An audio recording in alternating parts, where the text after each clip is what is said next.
俄乌冲突中，乌克兰能撑到今天，很重要的一个原因就是坚信美国人说的俄罗斯弹药快耗空了，只能靠伊朗供血了，再忍忍对方就没弹药可打了。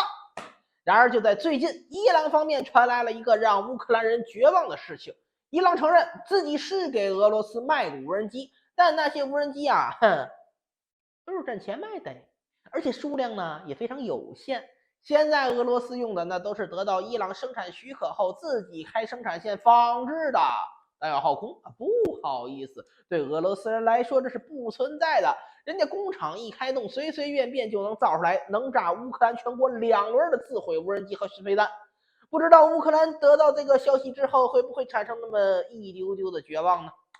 其实这个事情也好理解。首先，伊朗的见证者136无人机确实好造，技术需求太低了，成本也相当低廉。虽然俄罗斯没有办法像生产香肠一样造弹道导弹，但是像生产香肠一样造这个玩意儿呢，问题还是不算太大的。然后第二个原因就是俄罗斯的准备也要比美国充分得多。普京早在2014年的时候就开始筹备对乌克兰的战事了，而同时期的乌克兰和美国在干什么呢？美国是在给黎巴嫩、约旦、巴基斯坦、叙利亚、也门、阿富汗附近的美军涨福利，顺带对叙利亚进行了一次空袭，然后没了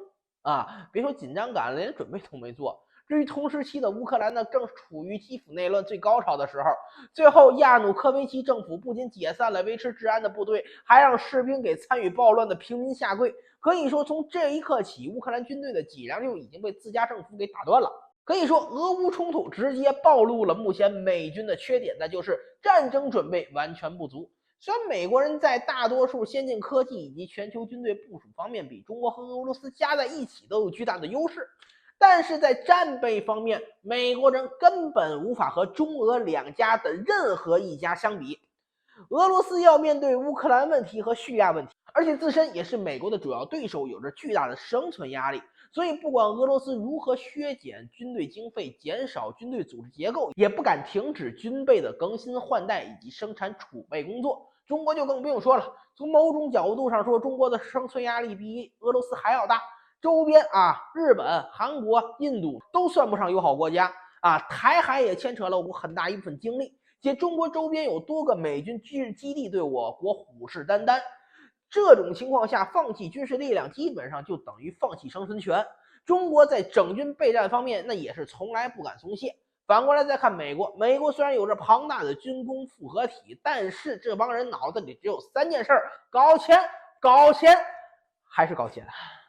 虽说军工复合体为了挣钱非常愿意造武器，但是武器呢也是分挣的钱多和挣的钱少的呀。比如你就说轻武器吧，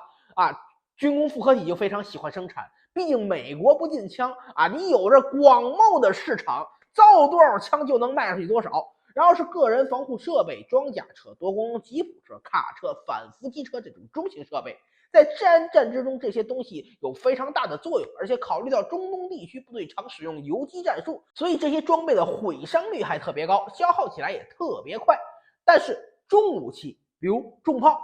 海马斯火箭炮、标枪、反坦克导弹那军工复合体是真的不愿意生产。首先，这些武器因为使用了先进技术，所以成本非常的高。当然，这还不是关键，关键是美国方面对这些武器的消耗也特别的少基本就是造完了扔库里就完了。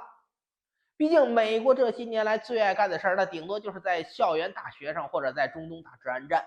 这些武器属实没什么市场，你总不能天天用海马斯炸塔利班，用标枪搞校园枪战吧？美国自己的钱和老百姓的钱，它够不够用还是一件事儿呢。所以既然你市场需求不多，那军工复合体就不愿意保存太多的相关生产线，毕竟机床的保养维护那也是一大笔钱久而久之就造成这种尴尬的情况。你要找美国要军援要基辅车、卡车、装甲车、步枪、子弹，那美国是成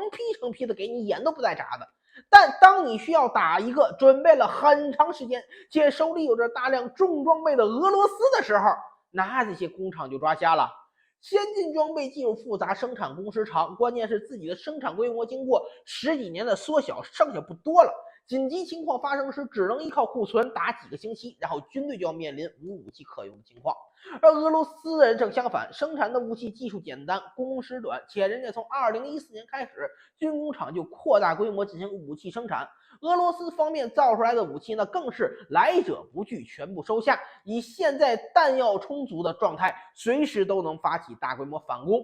现代战争打的是后勤补给，打的是生产力啊。虽然说俄罗斯人裁撤后勤补给卡车部队的行为，它很不明智，让前线一度陷入了无补给可用的情况。但万幸的是，俄罗斯的工厂生产能力还是足够给力的，只要解决了已暴露的问题，武器就能成批送到前线。而美国人正相反，美国属于是巧妇难为无米之炊，不管他们如何改革，你工厂本身产能上不去啊。订单都排到6个月后了，造不出来武器，这个问题那要比俄罗斯严重多了。